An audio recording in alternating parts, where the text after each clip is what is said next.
Hello guys, Antoinette here. Thank you so much for tuning in today. Hope everyone is doing fine. In today's video, we are going to talk about the 10 ways to save money.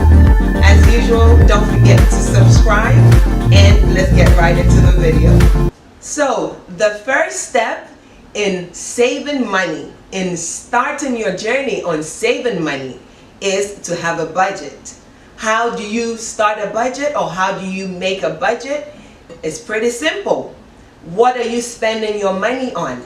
On a monthly basis, what do you spend your money on?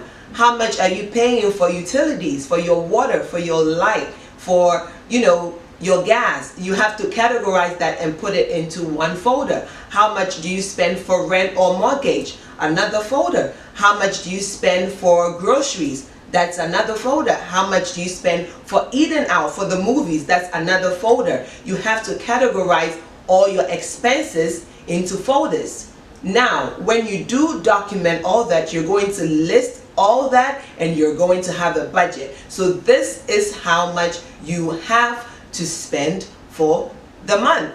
And that is the amount of money you're going to be working with. So we're going to first start off with having a budget. Okay. So now we have a budget. What is the next step? The next step is to try and spend according to your budget. So how do we do that? There's a system in place. It is called the cash envelope system. Dave Ramsey actually shed more light on it. And basically what it is you're putting cash in envelope for your bills. You put in cash in envelope for any expenses that you have. Now mind you, the amount that you put in the envelope, let's just say you have a water bill of $100 a month. That's pretty high, but let's just say, okay? So you have a water bill of $100. You have $100 in your envelope. That is all you get to spend.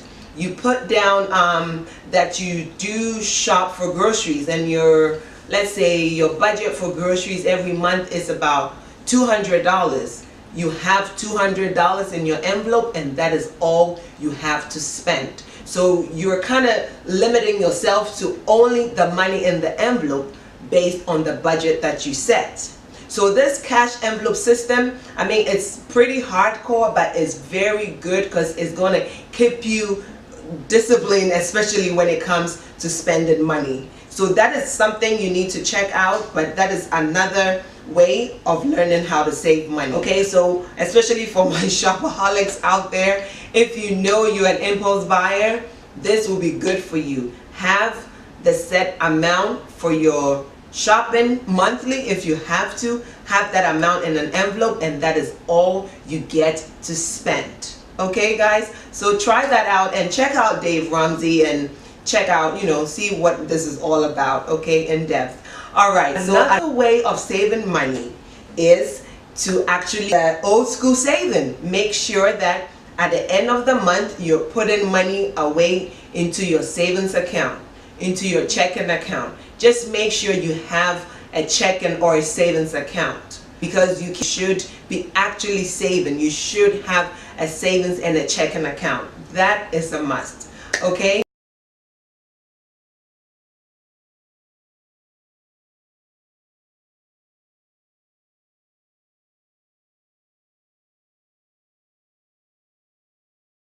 Alright guys, the fourth way to save money is to actually have an emergency fund. You need to have an extra savings account for emergency funds. What is an emergency fund? It is an account where, let's just say, God forbid, you were ill and you couldn't work for 6 months. Now your emergency fund is where you'd be taking money out to, handle your expenses, money away for retirement, or put money away for college.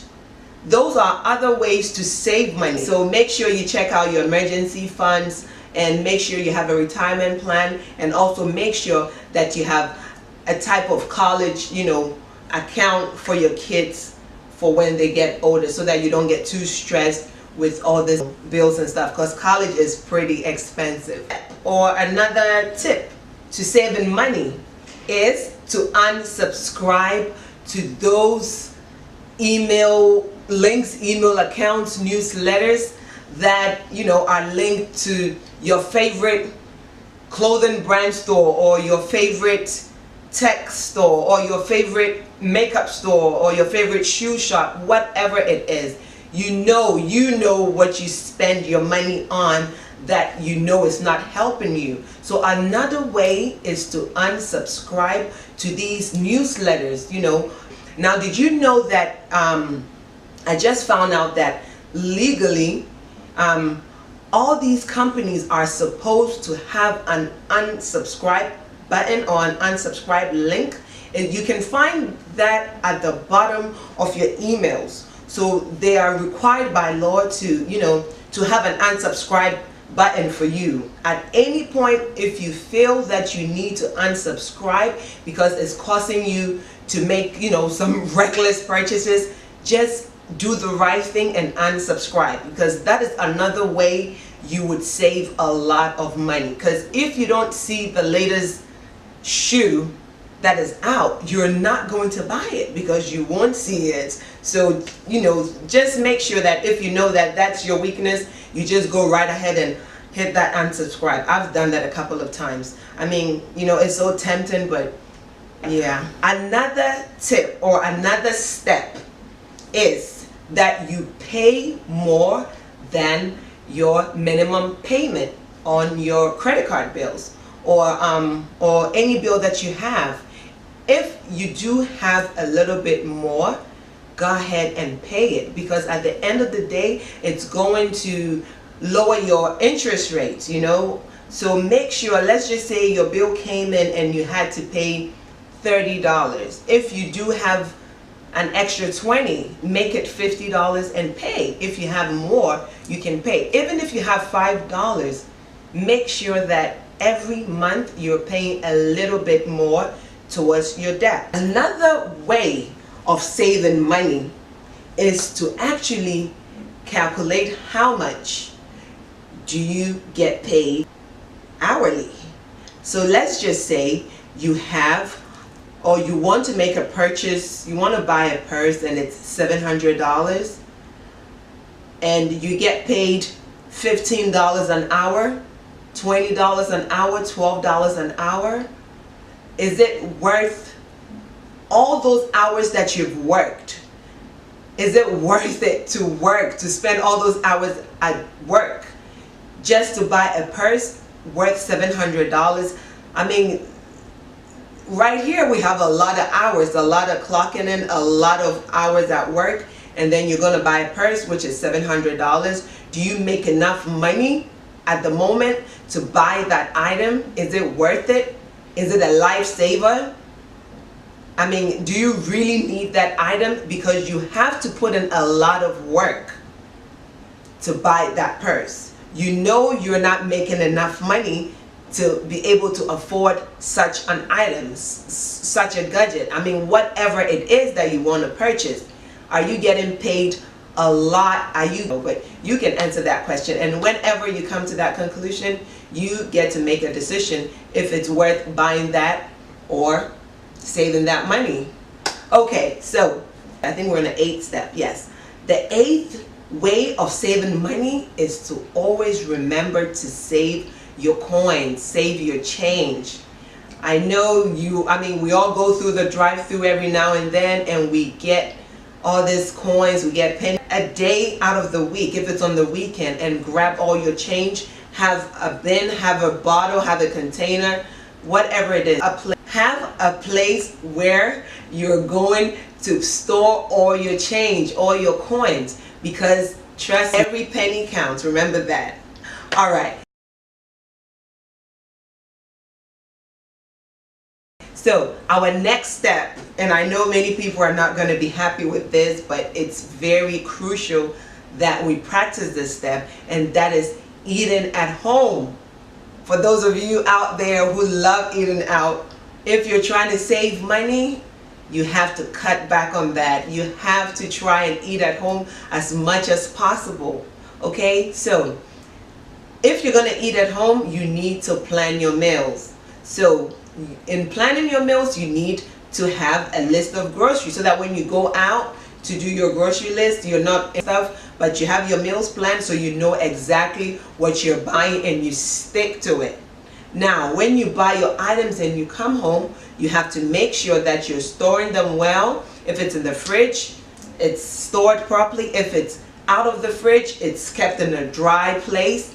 You know, all that is part of ways of saving money, because you can't just go to the grocery store and just come and throw the stuff in the kitchen. No, you need to make sure that your money is not going back in the trash. Your money is being, you know, saved every way possible. Okay, yes, we're serious about this. 10th way for us to save money is to cut back on the household money grabbing habits.